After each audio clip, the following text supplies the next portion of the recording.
And now at 3:02, it's time for Afternoon Theatre. All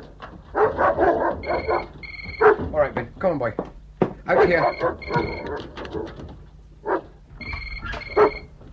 Grub up.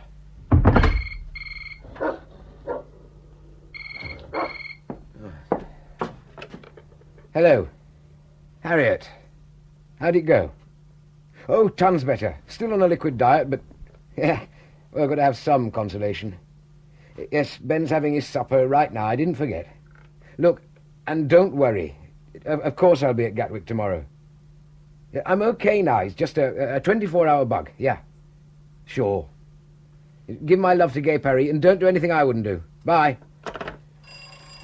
Okay, belt up, Ben!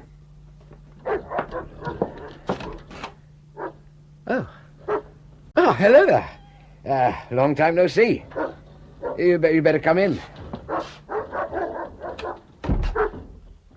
It's just me and the hound, I'm afraid. Oh, for God's sake, dog!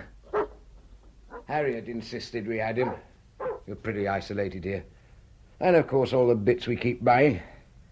Investments against the rainy day when the books stop selling. You never know in this game. Now then, what shall it be? Gin, whiskey, vodka, Campari? And if it's not too much to ask, what exactly are you...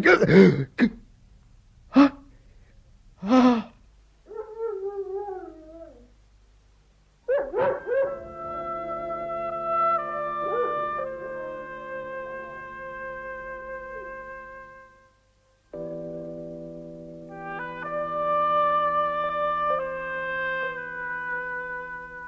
Long Time No See by Joan Sadler, with Michael McStay as Inspector Burgess and Jean Trend as Harriet Bell. Long Time No See.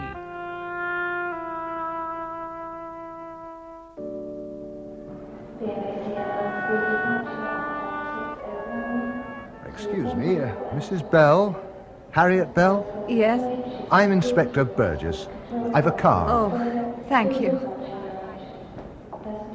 I can't believe... I was only speaking to him a few hours ago. I'm sorry, Mrs. Bell. What, through here? It wasn't raining in Paris. Well, I think it's only a shower. My car's just there. Shall we make a dash for it? What time did you speak to him? Last night, soon after 10. The dog. Oh, he's all right. He was shut in the kitchen. Did he say he was expecting anyone? Alan? No. He should have been in Paris with me. If it hadn't been for a stupid tummy bug. How did you... Who found him? The couple who worked for you, the Pollacks, when they came to the house this morning. He'd been dead some time, before midnight, certainly. How? We haven't found the weapon. We're searching. It was a knife. How long have you been living at Longfield? 6 months. We bought the house in March. Oh, it's pretty isolated. Ideal, it seemed, for us. We write thrillers in collaboration. Yes. My wife and I are Harriet Allen fans. We've read them all. Really? Thank you. Who else knew you in Paris alone? The Pollacks, of course, and our agent. That's all? To my knowledge. Unless Alan, of course. Is there anyone who might have had a grievance against your husband? You think it was planned? How long had you been married? 10 years. And there was no one, I'd swear, in that time. How about before? He never said much about before, except it hadn't been easy. When did his stomach upset start? Wednesday evening. Something he ate? It's possible. He said a bug. When you spoke to him? Yes. What else? Oh, he was feeling better. Certain he'd be all right to pick me up at Gatwick this evening. Where are we going? I'm afraid I'll have to ask you to identify the mortuary at Barston. No idea of the number, I suppose. Registration letter? No, of course not. Okay, I'll pass it on. Thanks, dear. Morning, Inspector. Who was that? Policewoman Dorothy Weeks. Lives in Longfield Village and off duty on Thursday night. Overtook a light-coloured Mini near the back gate to the Bell's house around 9. Thought it might have been about to pull off on the verge or turn in. Didn't register much at the time. Thought we should know, just in case. Ah, now you'll follow it up. Sure. Oh, and the checkout on Alan Bell has come through. Already? Positive, too, here. Manslaughter charge, 1967. 2 years suspended. 67, that's some years back. Still, you never know. I want the details. Underway. I'm leaning on them. Manslaughter. A rough boy, maybe, Mr. Bell. How's the search? Nothing yet. The gardener chap went berserk when we went through his flower beds. My God, he's a funny one. Pollack. German, I'd say. Mrs. Pollack? That's right. Inspector Burgess. Oh. Or perhaps you'd better come in. Though my husband and I told the young policeman yesterday the little we know. Oh, do sit down. Poor Mr. Bell. It's a terrible thing. In the prime of life, really. I understand it was you and your husband who found him. Well, just me, actually. Ernest went straight to the garden like he always does. I can't get it out of my mind. The dog had been sick, and worse, all over my kitchen. The downstairs lights were still on. And when I looked in that lounge... Did you call us immediately? Well, I called my husband first. I mean, I was knocked all of a heap. It was horrible. Yes. It must have been most unpleasant for you. Oh, this is a charming little place. Oh, it used to be a forester's cottage. Of course, it goes with the job. Not too far from the house. Not too close. How close? 5 minutes or so? About that. By the path through the wood. We normally take the long way round through the village. You don't get the mud. You go on foot. Lord, no. We both got bikes. Have you seen Mrs. Bell this morning? No. I give her a ring. We don't work over there Saturdays. But, of course, if there'd been anything we could do, You were with the previous owners? The Lamberts. That's right. All of 28 years. They moved to Spain for the sunshine. Ah. Dora? Yes? Oh, there's so many beans out there. Will you be freezing today? Oh, my husband, Inspector Burgess. We said yesterday all we knew. Yes, we appreciate that. Just a few odd points, Mr. Pollack. Oh, shoes off then, Ernest.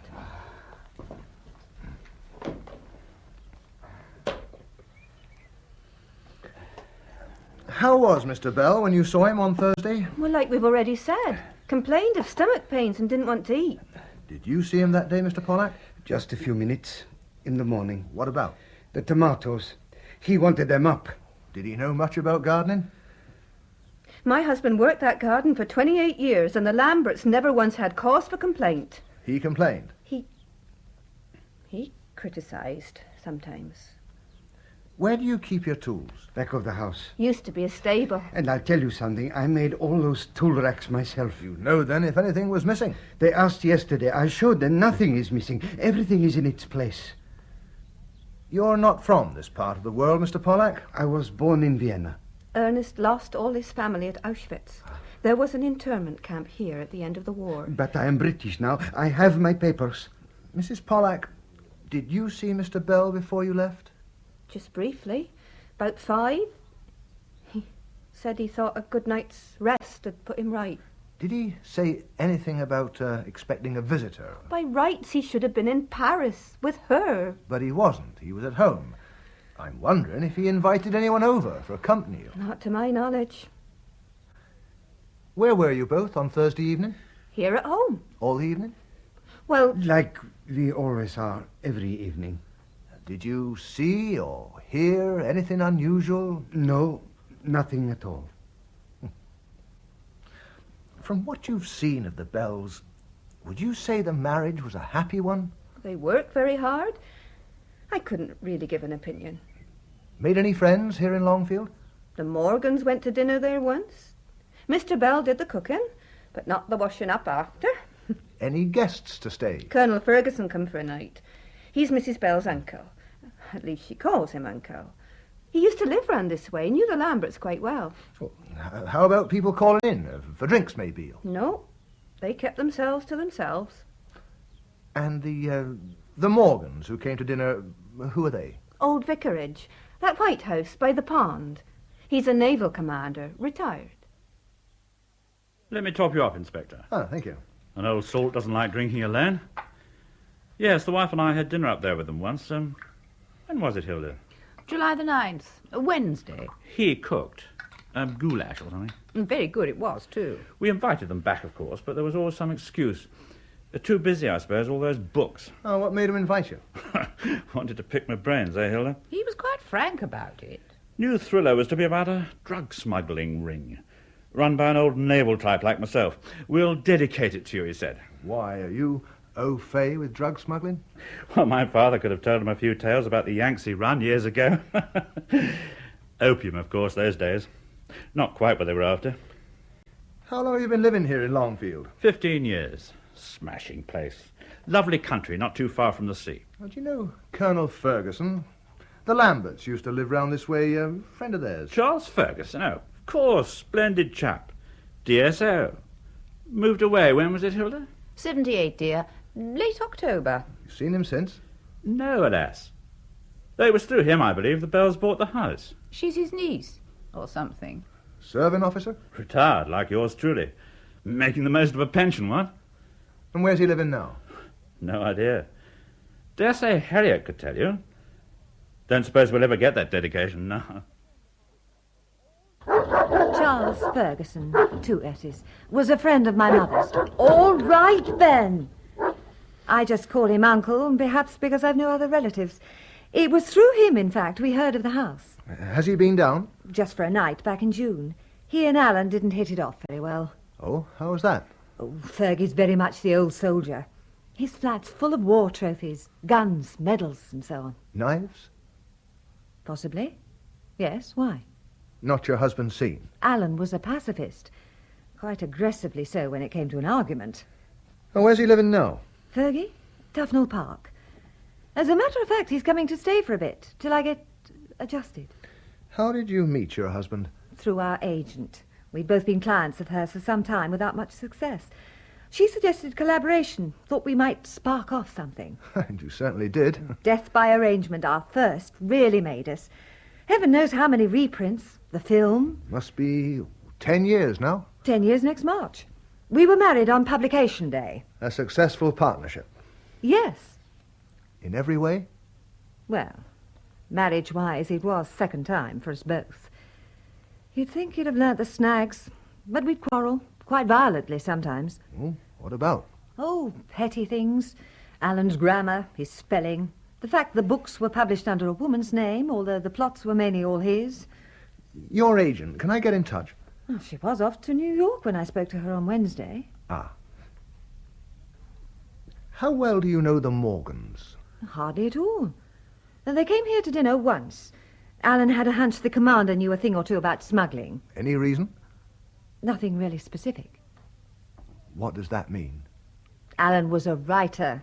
Over-imaginative, exaggerating things, everyone a potential criminal. That's possibly so. Where was he from? Oh, didn't you know? Boston, only 8 miles away, where his brothers and sisters still live. All 5 of them and their offspring. Have you met him? He preferred not, so I didn't insist. I just know there's a sister, Beatty, who lives on the Hillcrest estate. Beatty Fuller, I think. Ever speak about his first wife? He told me her name was Elaine. Did you have set working hours? We worked separate rooms every morning till 1. Often I'd go on in the afternoon, but since we've been living here, Alan's preferred to garden. Well, you certainly got a superb garden here. No credit to him.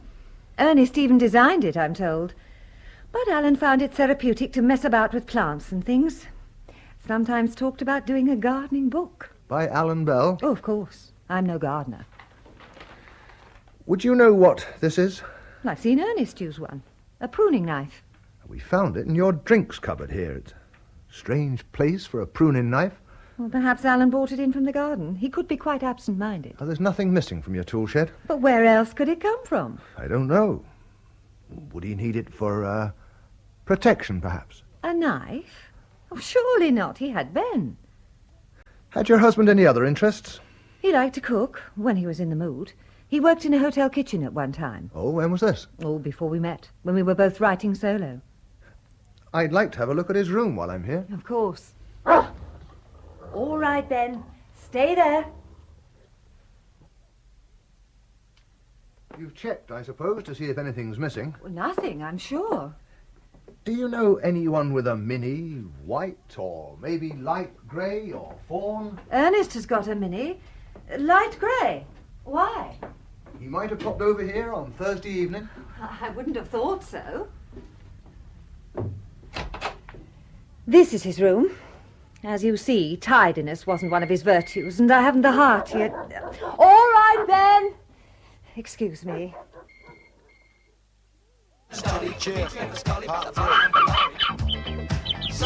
Louis, pack it in, can't you? Oh, Sharon, get his blanket and shove it over the cage. And turn that damn noise off. It's not proper. Hello? Harriet Bell? Oh, this is Beatty here, Beatty Fuller. That's right. Oh, shattered. Well, Alan was my big brother. I worshipped him as a kid. Wild he was in those days. Never dreamt he'd hit the big time. Not that we've seen much of him since he did. It's about the funeral. I see. Well, when you do, perhaps you'd let me know. Fuller. That's right. We're in the book. OK, Harriet. Of course. Well, as you wish. Well, goodbye, then. Ice cold, she sounded. No flowers, he wouldn't have wanted it. What'd she know about him? He used to grow flowers as a boy, buy the packets out of his own pocket money. Alan's the one with green fingers, Dad always said. Pity he turned out such a sod. Mrs. Bell? Ben, all right. I'm off now. If you'd leave everything as it is in his room... Yes, of course. His sister Beatty just rang about the funeral. Oh, we'll let you know as soon as possible. Oh, and Donald Stoner. A friend of your husband's? Stoner. Means nothing to me. 23 Harbourview Road, Barston. I found this letter addressed to him on his desk. Not much of a letter. But to the point. Nothing doing A.B. Donald Stoner. Sorry, can't help you at all. Mrs. Stoner? Yes? Inspector Burgess. I see. Perhaps you'd better come in. Thank you. Is your husband home? No. He's linesman for Barston Reserves. They're playing an away match today. What time will he be back? Oh, late. After 10, I expect. What does your husband do for a living? Donald's manager of Flynn's Carpets in Broad Street. Saturdays off. Every other one. Excuse me for a moment. Martin! Turn it down a bit, love. I've got a visitor. My younger boy. He starts at Kent University soon. The older one's working in London. Do sit down. Mrs. Stoner, I think you know why I'm here. I assume it's to do with him. His death, Alan Bell. What was the relationship between him and your husband? Him and Don? None. But your husband knew him? Not to my knowledge. You're sure? Well, he's never mentioned his name. Is he local? Don. He was born in this house. How long have you been married? 12 years. So your sons... Are by my first marriage. Mrs. Stoner, if your husband didn't know Alan Bell, why weren't you surprised to see me? Thought you'd come to see me. Not that there's much I could tell you about him after all these years. You're Elaine. That's right. They're Alan's boys. How long since the marriage broke up? 17 years. You knew he'd come to live at Longfield. News gets around. You ever feel the urge to go and see him? Why? He's nothing to me anymore. He was successful and rich.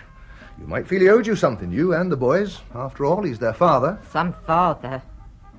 Mrs. Stoner, would you know of anyone who might have had a grudge against Alan Bell? Someone back in his past, here in Boston? Only me.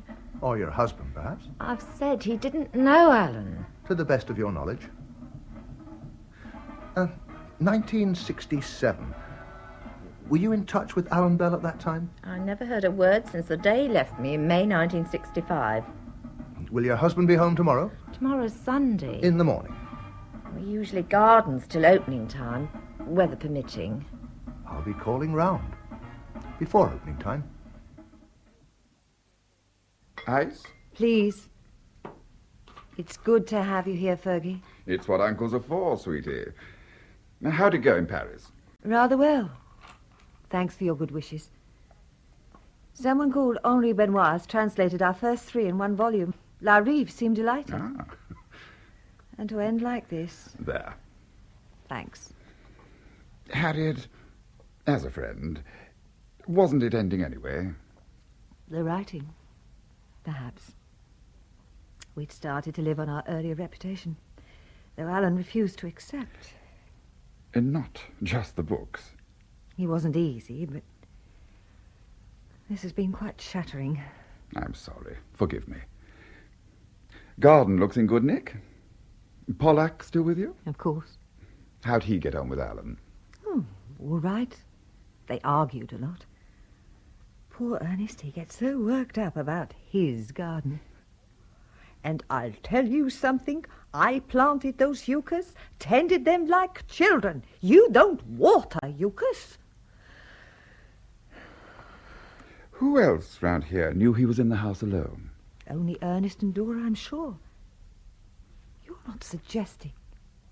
Oh, no, it's ludicrous. I'll tell you something. 5 years ago, Ernest Pollack nearly killed Clive Lambert.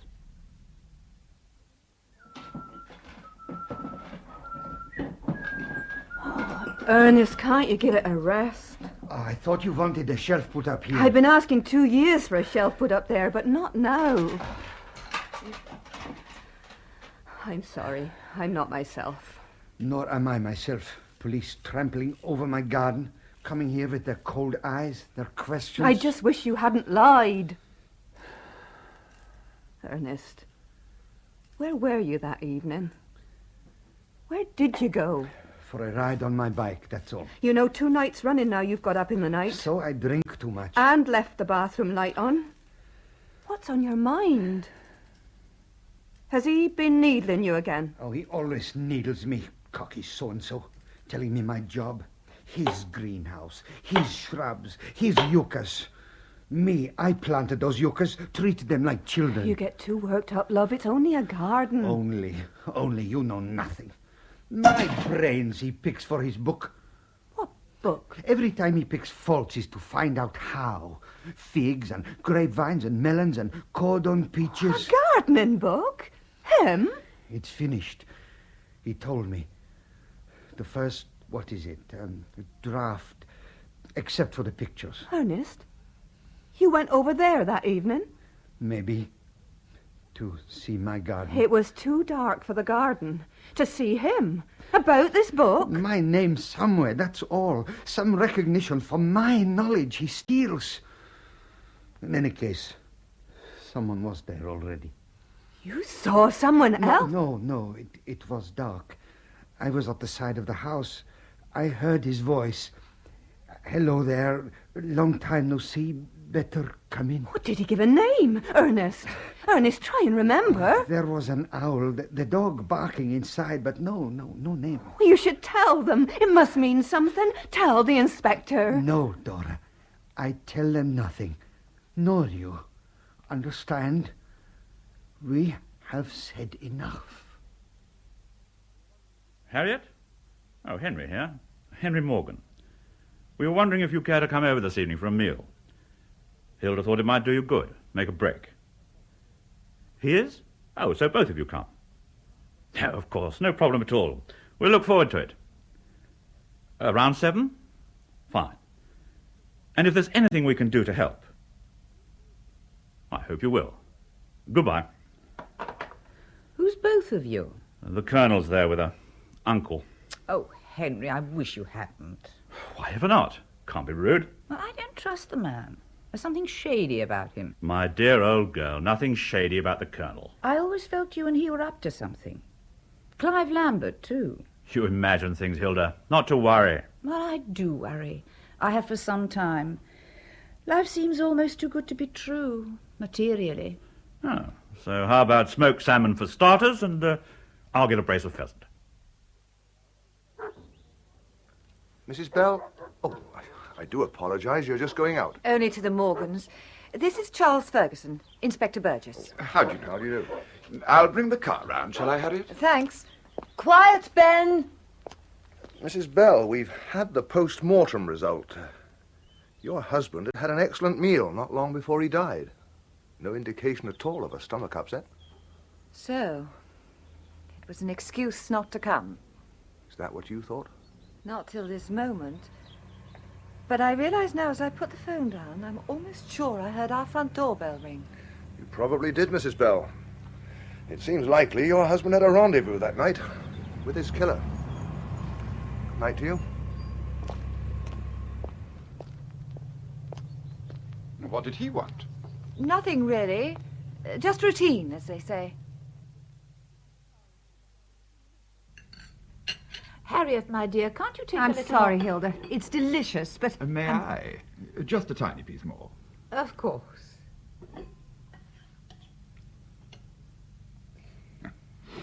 Hasn't been much of a summer, has it, in spite of the forecasts? Lucky old Lambert's to be where the sun shines. Do you hear from them? Oh, just the odd card. And they are odd, aren't they, Henry? I believe Clive only remembers to write when he's had a glass or two. Solamente nos recuerda después de tomar un vaso de vino. Well, you speak Spanish. Oh, and get by, that's all. Oh, don't be modest. Fergie tells me Ernest nearly killed Clive Lambert a few years ago. It was an accident. Everyone agreed. I didn't. A storm in a teacup. What happened? And he slipped. Said he slipped. With the pruning knife. 14 stitches, blood everywhere. What a do. And it's past history now. Harriet's glass, Henry. Oh, I beg your pardon. Still, accident or not, he's a lucky man to be alive for the sunshine. Thank you. I wonder if your inspector friend knows. Might be worth a mention. Been up again tonight, I see. Colonel, you? Never known to say no. I wouldn't have thought you could see our place from here. You can with a telescope, my dear. Henry's toy. 3.5-inch lens. You can see for miles, can't you, Henry? I don't think I'm spying, of course. Bird watching, mainly. Pity you weren't looking out Thursday night. Yeah, it's too dark, I'm afraid. Not even a moon. Besides, we were glued to the box, weren't we, Hilda? I believe we were. Who's for trifle? Well, not for me, but fetch the cigars while you're up. Fergie, not so fast. Sorry. Should have said no to that second cognac. You missed the lane. You'll have to go the long way round. That's okay. I know my Longfield. Well, they were certainly very hospitable. And the whole place surprisingly sumptuous. It makes you wonder. Wonder what? You know, Alan saw Henry once with a Spanish... Watch it! Bloody cyclist this time of night. And no damn lights either. I believe it was Ernest. Pity I missed them. Strange. Cycling at midnight. You were saying? About Henry? Oh, yes. It was back in June. Alan didn't sleep very well. Sometimes took a walk around dawn. And there was this enormous lorry, Transporters Gonzales, in a lay-by on the Felsted bypass. And Henry with the driver. Did they see him? He didn't think so. Too engrossed in each other. This could be how he gets his rum and cigars. If it was Henry. Well, he speaks Spanish. We had them over for a meal soon after. Alan tried hard to pump him about it, but nothing doing. And second cognac or not, here we are.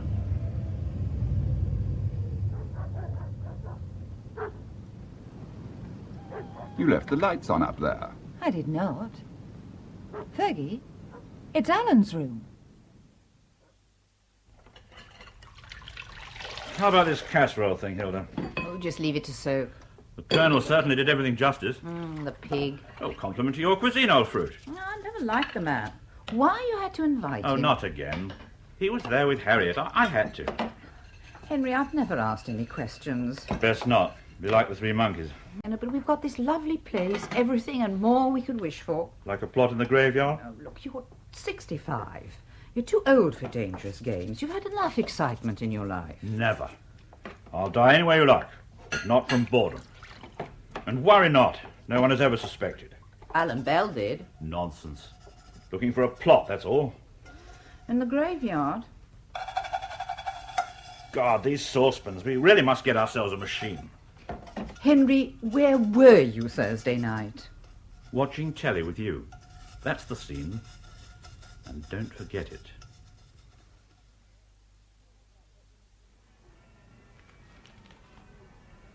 I'll have that bit when you're finished. Dom. Have the lot. There's an article on him inside. On who? Your late husband, of course. The great Alan Bell. I'll have a go at that back edge before he gets on top of me. Aren't you going to shave? Not yet. What's for din? Roast pork. Or perhaps you cut a cabbage. Will do. You'll be having a visitor this morning. I will. A police inspector came yesterday. Seemed to think you knew Alan. What made him think that? No idea. I told him you didn't. So why is he coming? Today's Sunday. Maybe he didn't believe me. I think I'll shave. Don, Thursday night, had something happened? How do you mean? After training. When you came in, you looked so strange. Too much wallop, that's all. You haven't ever been over to Longfield. Why the hell should I? He was rich. The boys are his. For money. Wouldn't do me much good if I had. I just read in the article. Mean as blazes he was.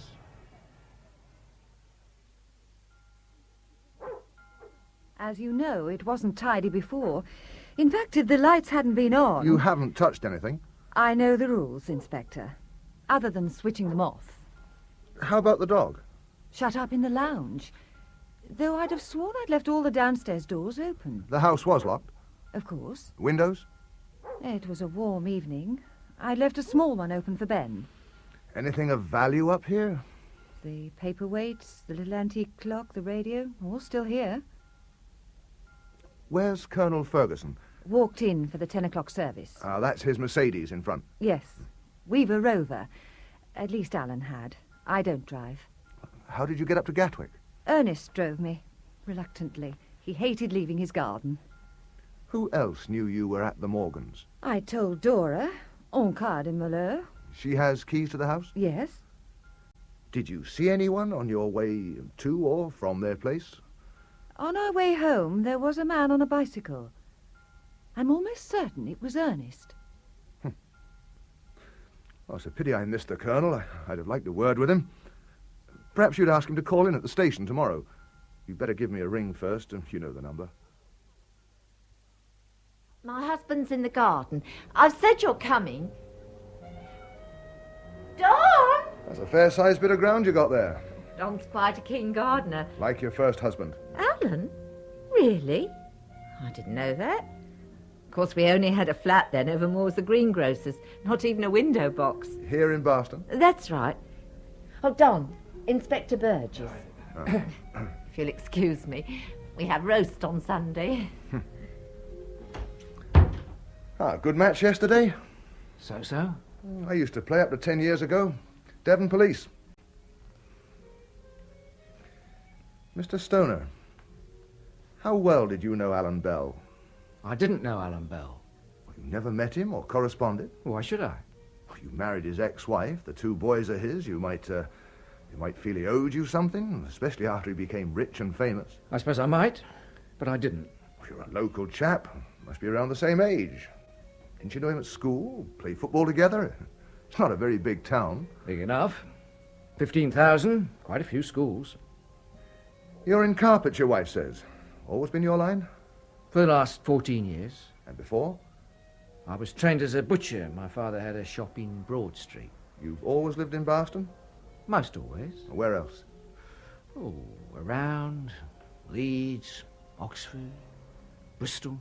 Well, what made you come back? Dad died in '67. Mother had a spell of depression. There was this carpet job going here. I'd done a bit of laying, so I applied and got it. How did you meet your wife? At a club called The Unattached. I joined when I lost Mother. We married a few months later. When was this? 68. How old were the boys? 4 and 6. 2 growing lads. Quite an undertaking.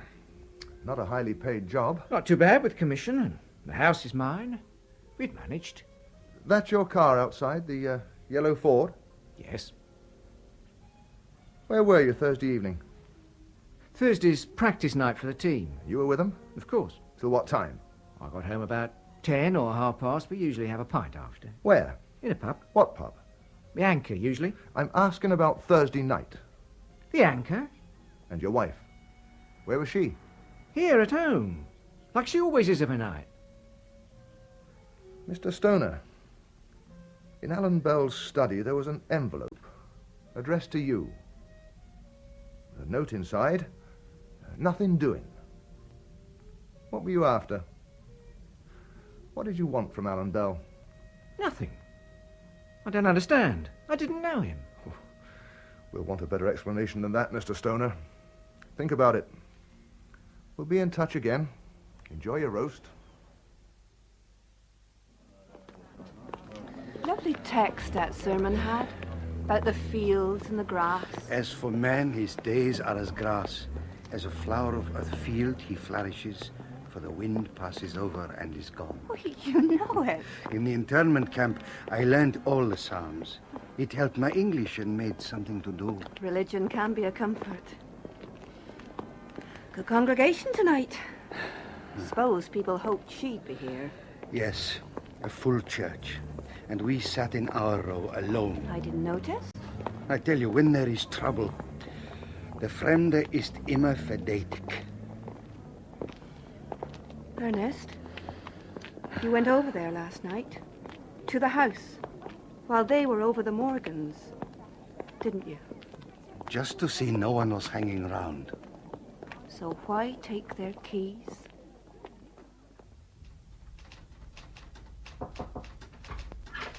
Inspector, a reporter from the local says you promised a statement. Oh, hell, so I did. I'll be with him in 2 minutes. I'll concoct something and hope I sound confident. Okay. Oh, and Charlie, anything on the search? Not yet. We've covered grounds, woods, and right across to the river. Pollack's garden? Too true. Nothing. Call it off. Sir? Now, I have a feeling now that until we find the killer, we aren't going to find the weapon. Well, how about the manslaughter charge? I've been on to them. Weekend backlog of work. Always a good excuse. Yeah, I've used it myself. I'll keep pressing. Sure. Hello, Henry. Ferguson here. On my way to see the great Burgess. I'd rather not, but it might look bad if I refused. Seen you? Why? You bet I'll be discreet. I hope you were. Look, I'd like to see you for 5 minutes sans Hilda. Oh, that's great. No, I won't say now. Walls have ears. Oh, 1 hour at the most. See you, Henry. Hasta la vista. Ah, Colonel Ferguson. I'm sorry to keep you. Lovely morning again. It is indeed. Good to be alive. Sit down. Cigarette? Thanks. Won't say no. Well, it's nice of you to call in. Harriet said you wanted a word. Always pleased to cooperate. How long have you known Mrs. Bell? Heavens, hate to think. I knew her mother. And her first husband, I suppose? Not really. It was a very brief marriage. Oh, divorce? Killed in a car accident. She hasn't said. How long ago? Must be, all of 15 years. Just before I was posted to Cyprus. She was driving. Never driven since. That's why it's useful for her just now to have me around. I'm sure. Though, of course, Ernest drives. Took her up to Gatwick on Thursday. Perhaps, but she's safer with me. Pollack's unstable. Oh? Violent, too, on occasion. Well, can you name one? Well, since you ask, he attacked Clive Lambert with a pruning knife 5 years ago. 14 stitches, nearly severed an artery. For what reason? Over the roses. Clive criticised the way he was pruning them. What, just over roses? Nothing just about that garden to Pollack. Oh, were there charges? Not on your life. People bend over backwards to make allowances for the man, but I know the type. Vicious. paranoiac, murderous. Mrs. Bell mentioned a man on a bicycle Saturday night. That was him, and no lights. Nearly mowed him down. And what do we find 5 minutes later? Alan's room broken into. Colonel, tell me, how was it with the Bells? Oh, so. Marriage of convenience, I always felt. Literary convenience. I understand you were instrumental in them acquiring Longfield House. That's right. Sort of thing Harriet was looking for. Directly I knew the Lamberts were putting it on the market, I let her know. You're in property? I dabble now and then, help a friend. You weren't living in Longfield at the time? No, but I kept in touch. Known Clive years. What was his line? Antiques, mainly. Well, why did he go to Spain? Oh, for the sunshine. As simple as that. And how about the Morgans? Keep in touch with them? No. Always meant to, of course, but... You were close friends when you lived here? Oh, hardly close. Things in common, that's all. Couple of ex-servicemen. Rubbing along on a pension. As best we can. Nice Mercedes you run? A little inheritance. Where were you on Thursday evening? At home. The Tufnell Park? Correct. Alone? I live alone. Grenville Court. Mrs. Bell refers to you as uncle. It's a little thing between us. She's no relatives. A close relationship? I'm fond of her. I like to think it's reciprocated. How did you get on with her husband? Oh, I couldn't stick him. He was opinionated, bumptious, argumentative, sneered at all the old values. Made out he was a pacifist and one of the most aggressive types I've ever encountered. You knew him well? Not very, but I'm a good judge of character. I've met chaps like him. Always land up in trouble. Do you plan to stay long with Mrs. Bell? As long as she needs me. At least until this business is cleared up. And for my money, Pollack's your man. Oh, you think? He's a kraut. Started 2 world wars. Stop at nothing. He's Austrian. All the same, my dear chap, all the same. I've had experience. Been POW and escaped. That was a long time ago. Not for me. Yes, well, thank you, Colonel. Not at all. Glad to help. Goodbye. I'm working, I tell you. I have my schedule. Won't keep you long, Mr. Pollock. You don't leave a garden. My wife will wonder where I am.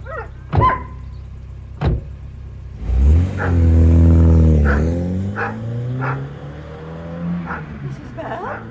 Was that Ernest in the police car? Yes, Dora. He's just gone down to help them. But why? He's done nothing. He was home with me all that evening. I'd swear it. And Saturday? Did he come here on Saturday night? No, of course not. While we were out? At least, maybe to keep an eye, knowing What did he want from my husband's room? I don't know. Tell me. In any case, it's no crime. What isn't, Dora? I think he only wanted to read the book. Book? Mr. Bell's gardening book. Excuse me, Inspector. Yes? We've got Pollock outside. I'll let him cool his heels for a bit. Anything yet on Stoner? He and Alan Bell were in the same class at Eastern Road Primary School. Well, that's really going back.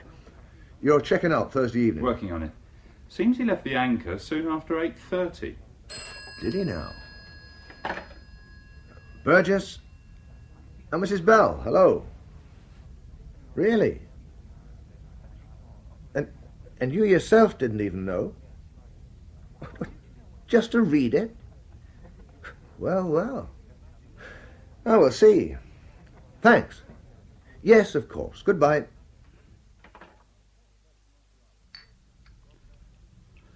There we are, the best Amontillado. God bless Ramos. What's it all about? Alan Bell spotted the June delivery. Even got the name on the lorry. Out walking at dawn, couldn't sleep. Pure chance. Harriet told me Saturday. Oh, well. Dead men tell no tales. Oh, their wives can. And listen, something else. Clive rang Thursday night in a panic. There's a marked item in the new batch, pinched and possibly traceable. I'm to hold on till he gives the green light. Still, all adds a bit of spice, I suppose. Spice be damned. We're not in this for kicks. We close down then. At least till the boys in blue depart. He's a ferret, that Burgess. Well, carry on. Talk about cooling his heels. All right, send him in now. In here. Ah, Mr. Pollock. Over an hour I have been here with work to do in my garden, and nothing I have done. Just because I am a stranger and don't speak your language too well. Oh, I'd like to speak German as well as you speak English. Sit down. I am not German. I was born in Vienna. Cigarette? I don't smoke. How long have you been a gardener? Since I was 16, I have no other trade.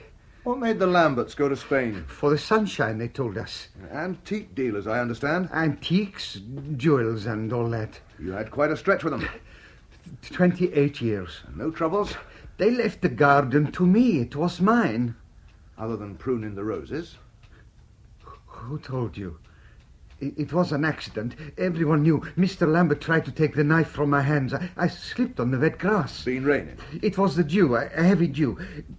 It wasn't your fault, his wife said. Forget it. Put it out of your mind. Ever pop back to the house of an evening? Have a look at the garden? No, I have my own garden to do at the cottage. Last Thursday, did you drive across for some reason? Of course not. In any case, I never drive to the house. You use your bicycle? Yes. Is that where you were cycling from Saturday night? No, I was home. Mr. Pollack, you were seen on your bike around midnight. I'm asking, had you been to Longfield House? I have told you, no, I was home. I am always home in the evening. You have the keys to the house. Someone got in. Someone who knew the dog. Left the lights on in Alan Bell's room. Are you forgetful about lights? You had none on your bicycle. I don't know. You speak too fast. Mr. Pollack, someone went to Alan Bell's room on Saturday night. We think it was you. Was it you? Yes or no? No. I was home with my wife. She will tell you. Like I always am, every evening. The gardening book he was writing. Who was writing? Alan Bell. Did he ask your help with it? I don't know about the book. He tells me nothing. Do you recognize this? It's a knife. Pruning knife. Yours? How can it be? I showed the young policeman everything there, everything in its place. Did you leave it at Longfield House? Is that the reason you went back there Saturday night? I told you, I didn't go there Saturday night. I don't know this knife. I work as a gardener. I do the work I am paid for. I never go in the house. The house isn't my place. My place is the garden. And this is a gardening knife, Mr. Pollack? It must belong to another person. That is all I can say. Everything is there. I showed the policeman everything in its place. What's your car? A car? Make? Yeah, a Mini. Colour? Light grey. And I have my license, my MOT, all my papers. Why do you question me like this? Because I think you're lying. I think you drove to Longfield House the night Alan Bell was murdered. No, it's not true. I never drive at night, only walk or ride my bicycle. So you walked there, rode your bike? No, I was with my wife. Ask her. Why should I want him dead? He was my bread and butter. So was Clive Lambert. That was an accident, I tell you. I slipped. The colonel should have said he was there. Yes. All right, then. That's it. I may go? We'll know where to find you when we want you again. In your garden.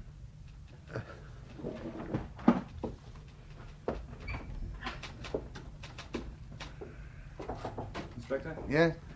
You'd sign these sometime. Oh, sure. And, Charlie, would you get me the address of a Mrs. B.T. Fuller on the Hillcrest estate? Alan was my big brother, Inspector. I tell you, this has been a terrible blow. Oh, Bluey, pack it in. Well, not that we've seen much of him the last 15 years. Still, he made it, and good luck to him, poor old lad. Mrs. Fuller, how well did he know Donald Stoner? Don? Well, when they were kids, he used to come to our house every day after school, almost like brothers they were. Then he got the scholarship and, well, you know how it is. Old Mr. Stoner used to have the butcher shop in Broad Street. Bit toffee-nosed they were. When he married Elaine, did he know she'd been Alan's first wife? Sure. I went to the wedding. Elaine and I always kept in touch. Why did her marriage to Alan break up? It's something to do with the writing. He needed to be free, so he said. Have either of them contacted him since he came to live over at Longfield? I wouldn't know. And the sons? Steve's in London. Hardly comes home anymore. Got a lot of Alan in him, Elaine says. The other one's a bit of a dreamer. Wants to be a writer too, I believe. Did he keep in touch at all after he left the town? He wrote, now and then. To you? Yeah. We used to be close once. He had a tough time for a bit, I believe. Well, it wasn't easy. And what did he do? All sorts of jobs to keep going. Milkman, hotel kitchen, Father Christmas one year. Ever ask you for money? Well, once or twice. I sent what I could. February 67. He was in bad trouble. Oh, I wondered if you might know. Well, he didn't mean it. It was an accident, a fight, over a gambling debt. How about his letters? Have you kept them? Oh, I believe there's one or two around somewhere. It might help me if I could read them. I'll return them, of course. Oh, I'll see what I can find. Mr. Pollock, hello there. Long time no see. Long time no see. What'll it be, sir? A whiskey, please. Sir. We better make it a double. Certainly, sir. Indeed. It looks as if they're onto something. Narrowing their investigation, they say. They're pretty confident this Inspector Burgess sounded. My sister works down the police canteen and she says they've got a very good idea who it is. Convinced their man's still in the neighbourhood? Yeah, lights left on in the house on Saturday night. By some mystery visitor. Likely to make an arrest pretty soon. Know one thing. Wouldn't want to be in his shoes. Oh, Mr. Pollock. One double, sir. Pound and tuppence. Hey, watch it, mister. Oh, it's all down my dress. Oh, I'm blowed. I'll get you a cloth, miss. See who it was? The gardener up at Longfield. Pollock. I got the invoice this morning. 15 yards of Brentford cord stair carpet in Bahama Green. Yes, it should be in any day, madam. I will indeed. Goodbye. Sorry, Inspector, you were saying? You told me you had a few drinks with the team after Thursday night practice, Mr. Stoner. That's right. Well, no one remembers seeing you in the Anchor after you bought a round of drinks at 8:30. Someone said once I was the sort of chap no one ever remembers. A pity. How long does it take you to get from the Anchor to Harbourview Road? Depends. 10 minutes? A quarter of an hour? I've never timed it. So between 8:30 and, say, 10:15, when you got home, where were you? In the public bar of the Anchor. How's business? Not wonderful. We've had to cut down on staff. Have to go out laying myself from time to time. What did you want from Alan Bell? I didn't know him, I said. Now, let me nudge your memory. You were in the same class at Eastern Road Primary. That's going back a bit, isn't it? Good friends, more like brothers, I'm told. Perhaps. Lots happened. Indeed. You married his ex-wife, brought up his sons.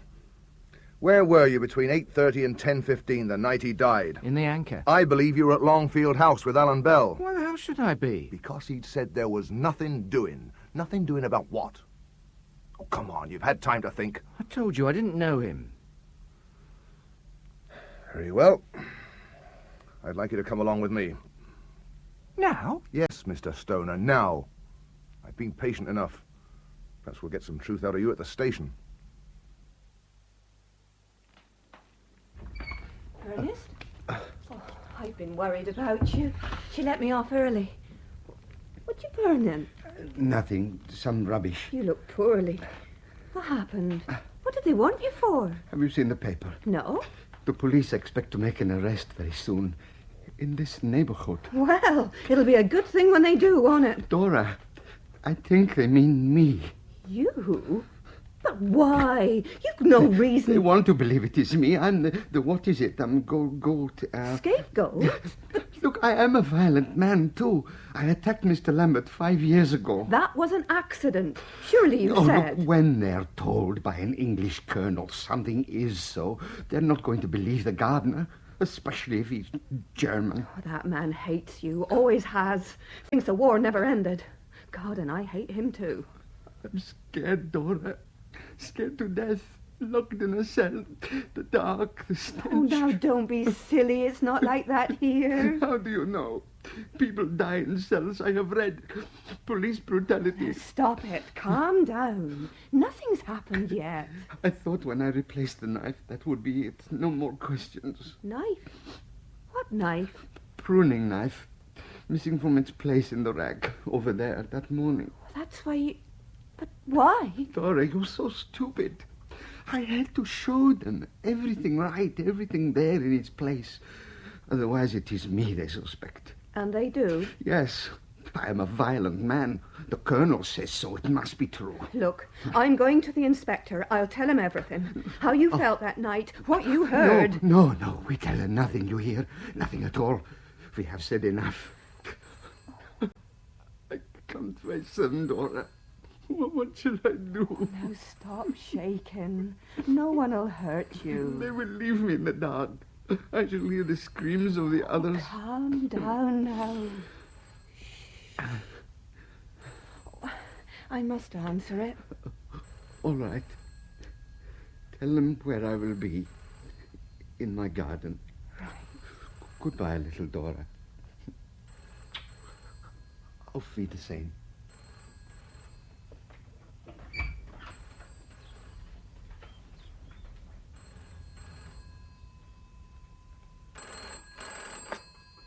Yes?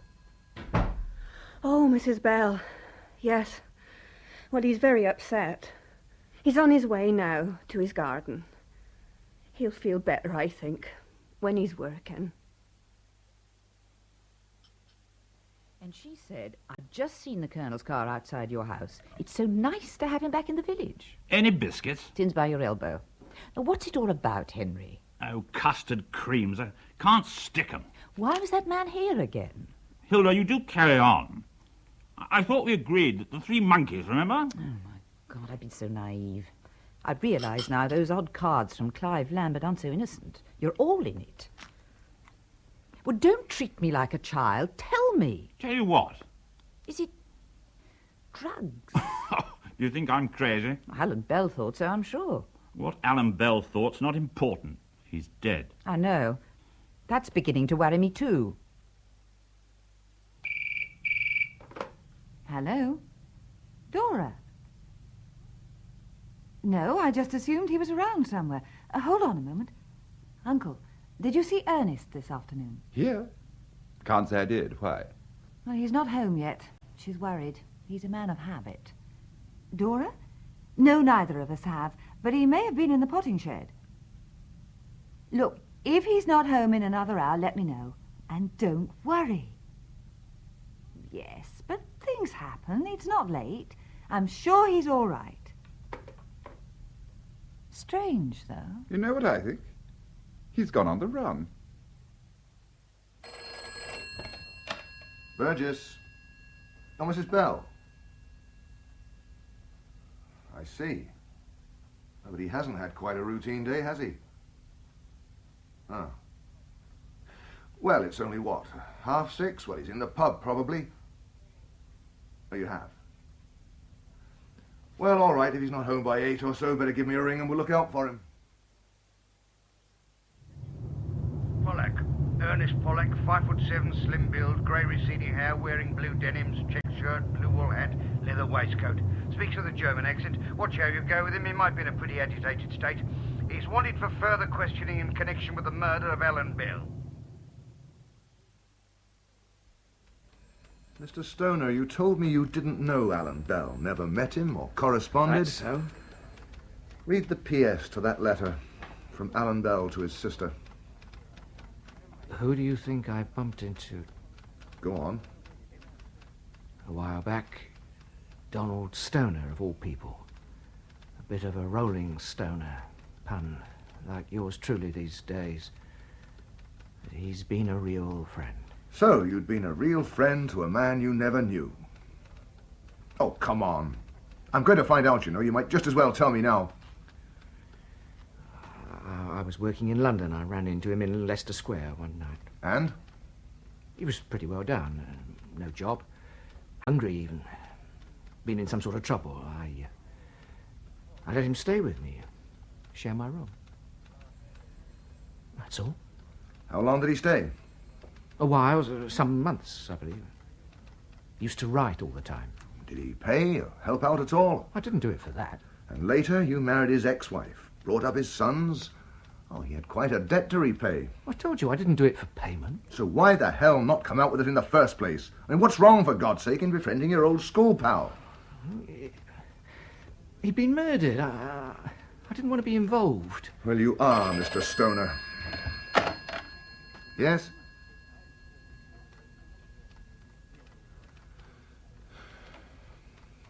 I see. All right. Thanks. And that's all for now. I can go? Not yet. You're helping us. You stay. According to a communique just issued, 100 of the rebel forces have been killed. The body of Ernest Pollack, gardener to Alan Bell, the murdered crime writer, was recovered this morning from the river at Barston. His body was spotted by a group of children on a nature walk from Easton Road Primary School. The strike of air control officers has been stepped up, and now all flights to and from the continent. Oh, Henry, I feel most upset. Poor Ernest, he so loved his garden. The matter is being investigated. That's all I can say at the moment. I told you, didn't I? A kraut. They cause all the trouble. Get a search warrant. Let's hope we can find the knife over there. I must go to Dora.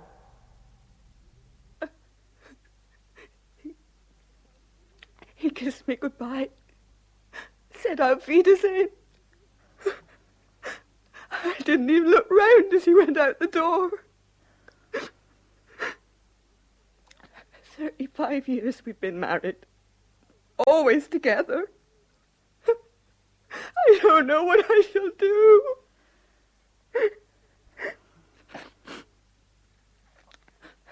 It wasn't easy sometimes. He'd had treatment. Didn't help very much. He was always scared of them. Scared of the uniform. Scared of the dark. That's why he wouldn't tell. We've said enough, he said. We tell them nothing. Now look what's happened. Wouldn't tell them what, Dora? Tell me. The night Mr. Bell died, he went up there about the book. He was obsessed by that book.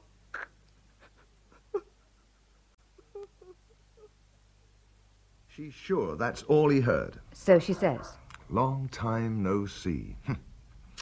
An expression your husband used? Occasionally. To someone he didn't care for, perhaps. A kind of false bonhomie. And the knife business. I wonder why Ernest lied. To avoid questions. Everything in its place. This overwhelming fear of the police. How soon do you think I can see Dora? She's still very upset. I doubt if you'll get any more. Perhaps. It's surprising sometimes. Well, it seems pretty certain now your husband took the knife from the tool rack that evening. But why? To threaten someone he didn't care for, perhaps? My husband had a very quick temper, but he wasn't a violent man, Inspector. He was on a manslaughter charge in 1967. Alan killed a man? Good God, who? Well, we're waiting for the details. You're sure no one else knew your husband was here alone, other than the Pollacks and your agent? As far as I know. I see. The note. Nothing doing. Why leave it lying around? He was appallingly untidy. And if he decided to see the man, Stoner was it, instead? And persuade him to stop pestering? Could be. Or maybe he wanted to put the fear of God into Ernest. Who knows? Everything's conjecture. Certainly we found nothing at the Pollacks' cottage. Other, that is, than the remains of your husband's gardening book in the kitchen boiler. What? Ernest burnt the lot. Here we are. February 26th, 1967. Alan Bell, writer, 35, no fixed address. Charged at Bow Street. With the manslaughter of Ronald Albert Wyman, doorkeeper at the Connaught Hotel, Bayswater, over a matter of a £25 gambling debt. In the ensuing fight in the Barlow Arms, Hammersmith, Wyman fell and struck his head, died 10 days later. No living relatives. Ex-regular soldier, 57th Field Artillery. That doesn't help very much. File it? Yes, please. I think I'll see if Mrs. Pollack's feeling up to having a word. I'll beat her, then, he said. Kiss me goodbye. If I'd known it would be the last time. Mrs. Pollack, I'm deeply sorry, believe me. Murderers you are. Hounding him. Believing the lies of that man. You killed him. But I've a job to do. And if your husband had come to me right away... You don't know what you'd lived through. He was frightened to death of the uniform, frightened of questions, frightened of you. Listen now. He went to Longfield House that evening. I've already told Mrs. Bell. Did he drive over in the Mini? He never drives at night. So he cycled over. Heard Alan Bell's voice. Long time no see. Now, was there anything else? Now, think. Think hard. Anything he even thought he saw? Well? Yeah? He did say I couldn't tell her. He had a strong feeling. Almost certain he was. It was that man. The Colonel. Her uncle. Hello? Is Inspector Tandy there? Burgess. He'll know me.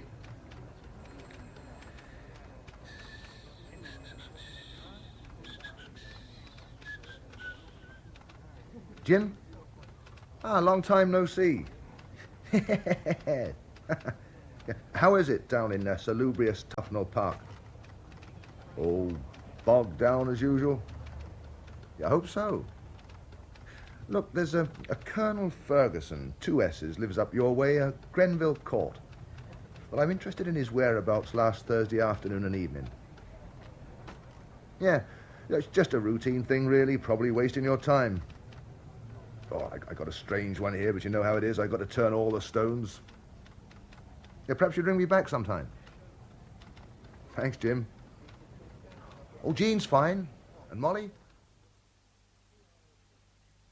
Now, Mr. Stoner, you've got 2 hours to account for after leaving the Anchor that night. I told you I'm I didn't. suggesting you went to Longfield, knowing Alan Bell was in the house on his own, No. and killed him. I'd no reason to kill him. No?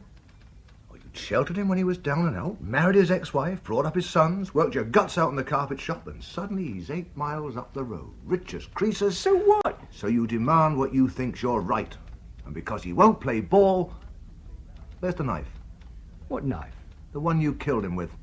I didn't. It's not true. He'd put off a trip to Paris, faked a stomach upset to see you because you'd been pestering the life out of him. I hadn't. Long time no see, he said when he came to the door. You're making it up. Come in, have a drink, and when he turned his back...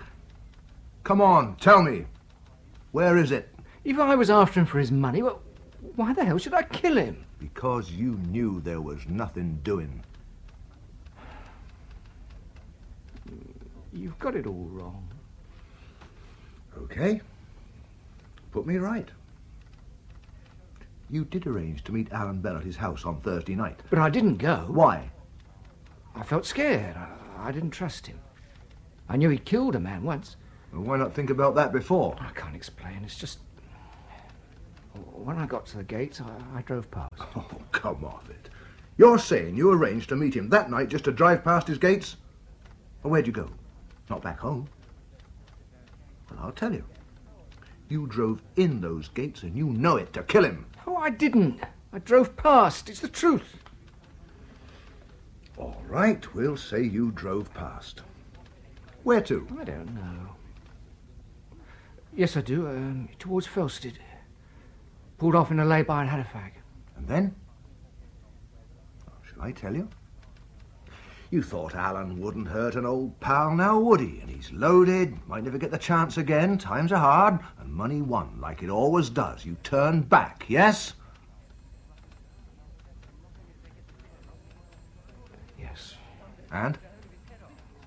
The lights were all on downstairs. A dog was howling. I rang the bell. I waited. He didn't come, so I walked round the side, the French window.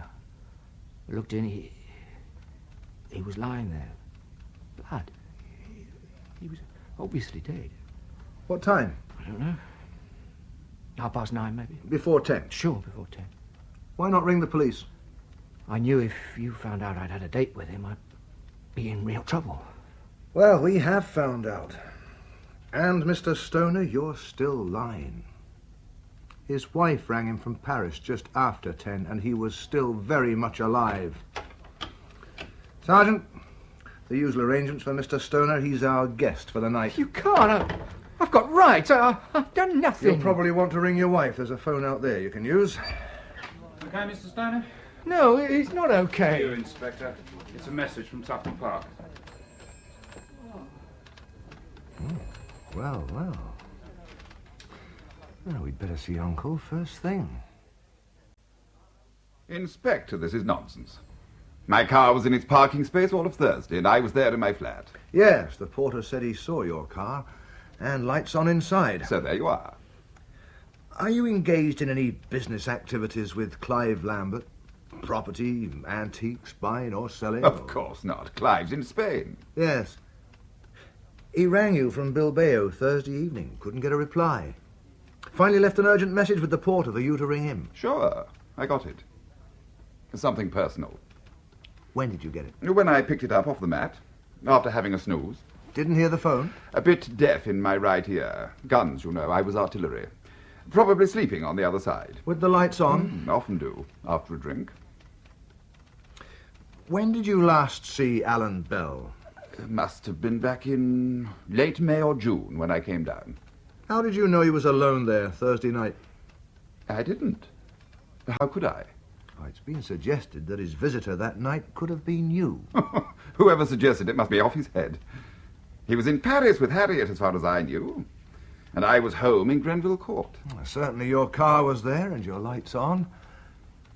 Did you say artillery? I did. What regiment? 57th Field. 57th Field? Yes. 25-pounders. Was that all? Yeah, thank you, Colonel. For now. Sergeant.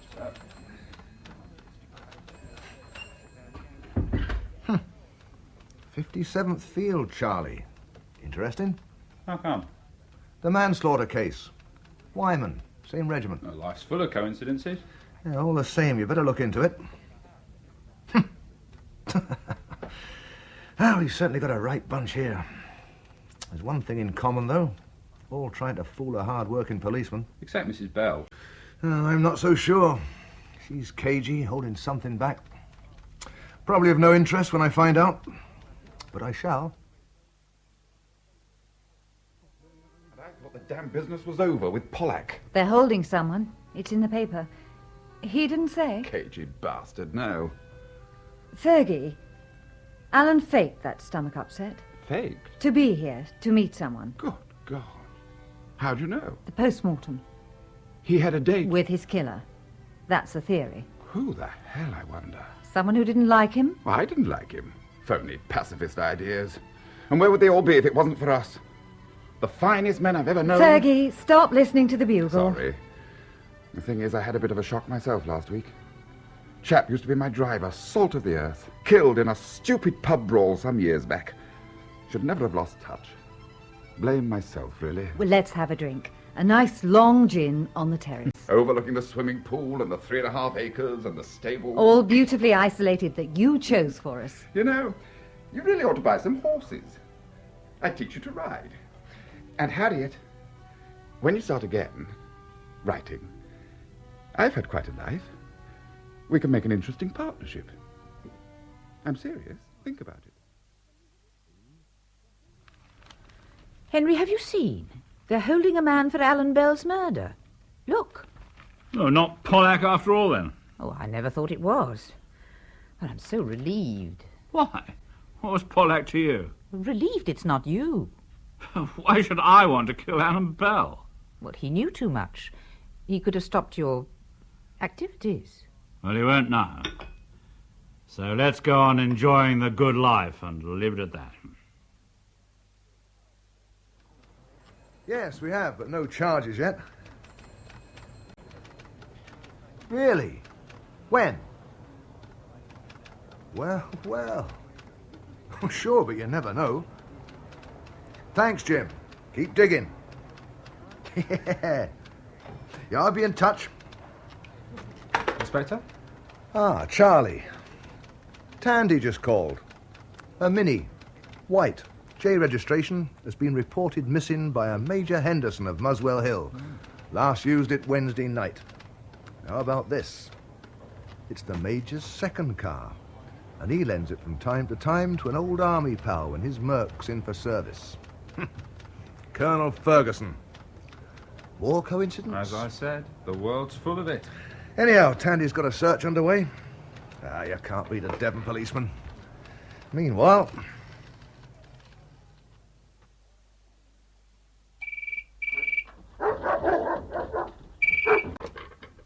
Hello? Speaking. Yes, of course, Inspector. I looked at my watch. It was just after 10. Oh, yes, quite sure. Oh, just a minute. Oh, what a fool I am. It was French time. They're an hour ahead of us. That's right. 9 o'clock over here. Not at all. Mr. Stoner, you said you drove past the gates of Longfield House towards Felsted, pulled off the road and had a fag. Any other cars in the lay-by? Lovers? Someone doing a peel? I can't remember. I've things on my mind. Just a minute, though. There was a lorry along the end, a big one. No lights. Any idea what sort? English? Foreign? Off the boat? Could have been French. Could have been French. Or...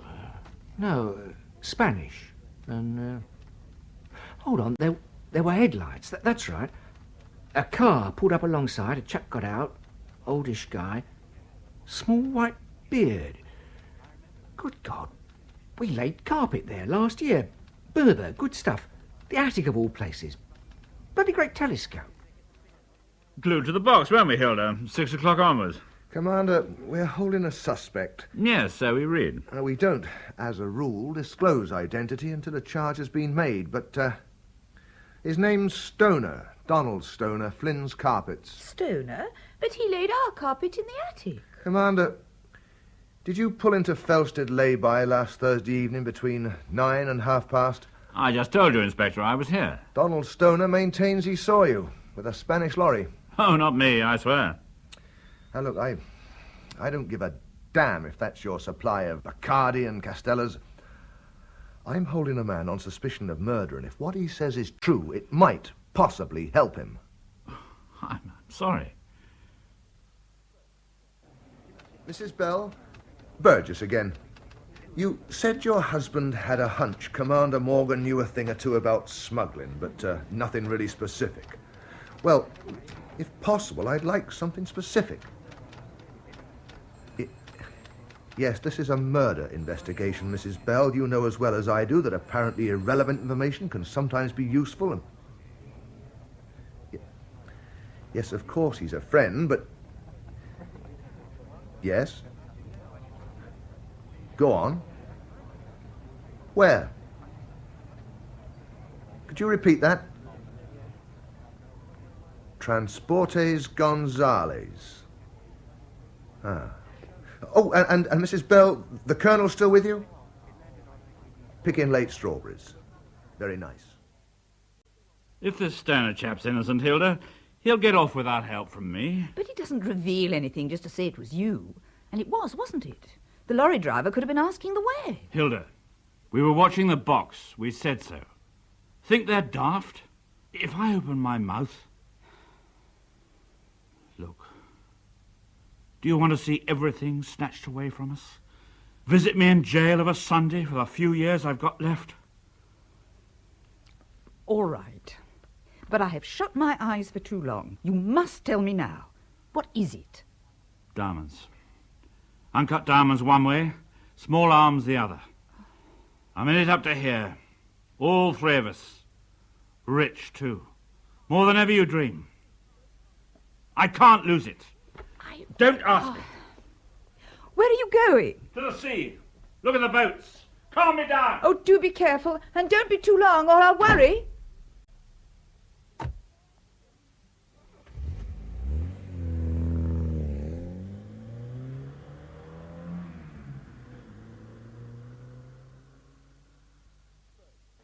Harbour Police? Burgess. That's right. Look, I'm interested in a Spanish freight lorry. Transport is Gonzales. Arrived at the port, I believe, last Thursday evening. Any idea when it's leaving? Or if it has already? Yeah, hang on. What's on your mind, Charlie? I'm just wondering if we aren't getting sidetracked with all this. After all, it doesn't really give Stoner an alibi. That's true, but I can't let it go. Could be a tie-up between this and the urgent message from Lambert, the night Alan Bell was murdered, remember? Yeah, that's so. And Alan Bell had seen the commander with the Spanish lorry. In any case, customs will sort it out. Yes? Leaves tonight. Look, there's a possibility it may be carrying illegal cargo. Might be worth your while to investigate. Perhaps you'll let me know any results.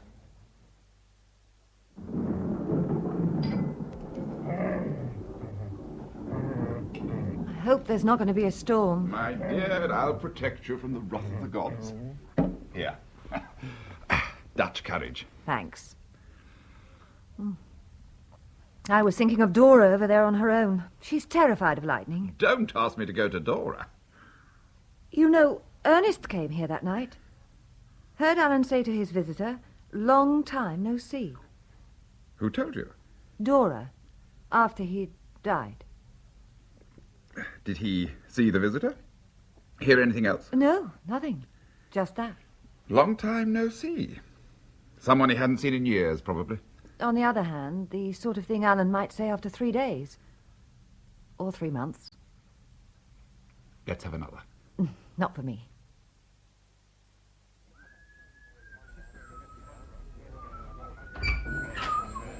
I'm sorry, Inspector. I thought you were gone ages ago. Oh, come in. Brooding, that's all. You know, I've never seen them together, Harriet and Uncle. I think it might just be worth our while. Interesting about the Wyman affair. I think she knows it was her husband killed him. No. All the same, I've a hunch she's hiding something. There's a question I'd like to ask her again with the Colonel there. Is he after her, do you think? I've no doubt at all he aims to be husband number 3. How come he wasn't husband number 2 when they were both 15 years younger? My friend, she wasn't rich then. Someone's late for bingo. Reported 4-car pile-up at the Filstead roundabout. Better bring them both in. Be chaos at this hour. Oh, and Harry, you'll need lifting gear, the lot. Burgess. Jim, hello. No kid. Incredible. We'll get forensic onto it first thing. Nice work, Jim. Thanks a lot. Bye. Major Henderson's Mini. Found in a back street in Brixton. Not intact. Enough, I hope, for our purposes. Now, let's pop over to Longfield. I'll give Harriet a call first.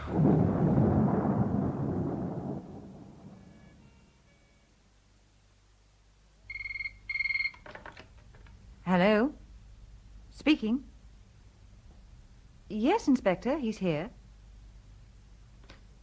I'm listening. Stop it! Yes. All right, I will.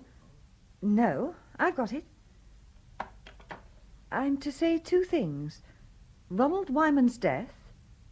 Wyman? Your old driver. What the hell's he mean? Happened years ago, dead and buried. He knows that. But Fergie, surely you said you only found out last week. And you'll be glad to know Major Henderson's Mini's been found. Who's Major Henderson? Fergie? Are you all right? The storm, perhaps. Or the strawberries.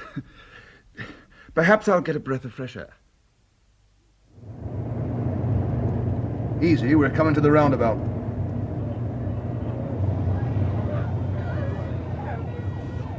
What a mess. Why are car drivers such lunatics? Hey, look. The remains of a jag. That's right. The white beard. Good God, it is. It's the commander. Mrs. Bell, I was hoping to see you with Colonel Ferguson. He's in the garden. He suddenly didn't feel very well. You gave him the message? Yes. He's hopped it. Oh, don't be silly. Fergie? Fergie? He can't be far. We hope. Perhaps it was dangerous to let him know. Mrs. Bell, I've asked you before. Who else beside the Pollacks and your agent knew your husband was alone here the night he died? The man you're holding, perhaps? To your knowledge. Did Colonel Ferguson know? For God's sake, it was your husband. He phoned Wednesday night, to wish me luck. The Colonel? Yes. I told him then.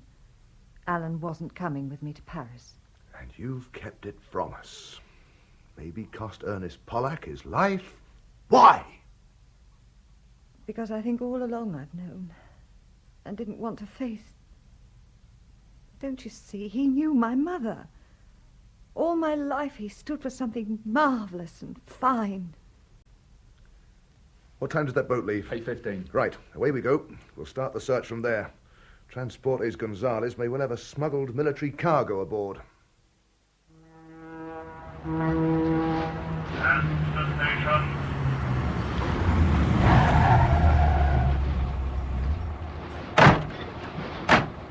Too late. Just about to leave. Blast! I wonder if the lorry got on. It was just a hunch. Hey, look over there, under the lights. Sorry, mate. Instruction. Open up. What lorry is him? Come on now. Out you get. Why you cannot do this? I am missing my mom. There'll be another. I am empty, I tell you. Keep your eyes on the back of the lorry.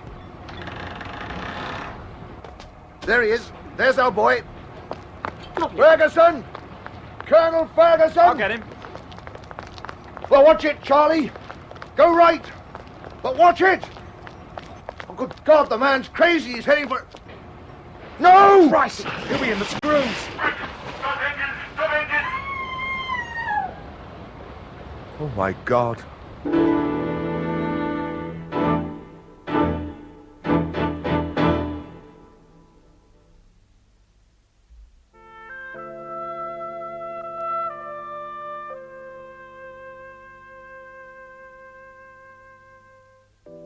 In Long Time, No See, by Joan Sadler, Inspector Burgess was played by Michael McStay, and Harriet Bell by Jean Trend.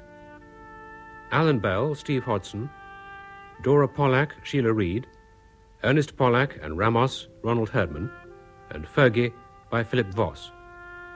Henry and Hilda Morgan were played by Michael Miller and Lisa Daniele, Elaine and Donald Stoner by Elaine Mitchell and Hugh Dixon, B.C. Fuller, Miranda Forbes, the police sergeant by Alex Jennings, and the radio announcer and harbour policeman Patrick Keeley. Long Time, No See was directed by Margaret Etall.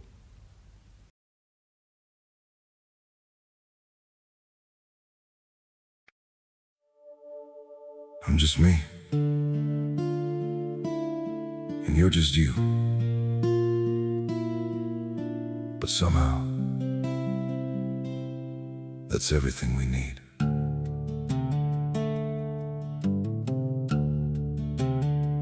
I don't have a perfect story, no shining crown to wear, just a heart that keeps on choosing you in every prayer.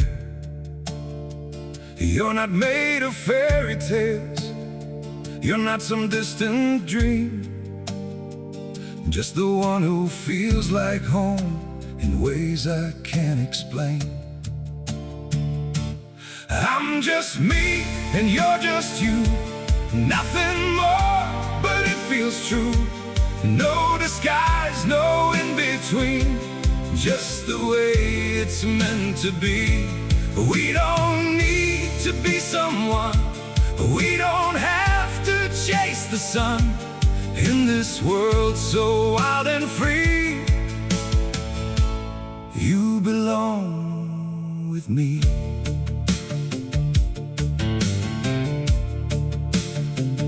We're not written like a story people talk about for years, but in every quiet moment, you're the one I feel so near. I'm just me and you're just you, nothing more, but it feels true. No disguise, no in-between, just the way it's meant to be. We don't need to be someone, we don't have to chase the sun. In this world so wild and free, you belong with me. Maybe we're not perfect, maybe we don't shine, But if you stay beside me, then everything is right. I'm just me and you're just you. Still somehow we make it through every road and every sea. Lead you back to me. We don't need the stars above. We already have enough. Simple hearts, one destiny. You're the one for me.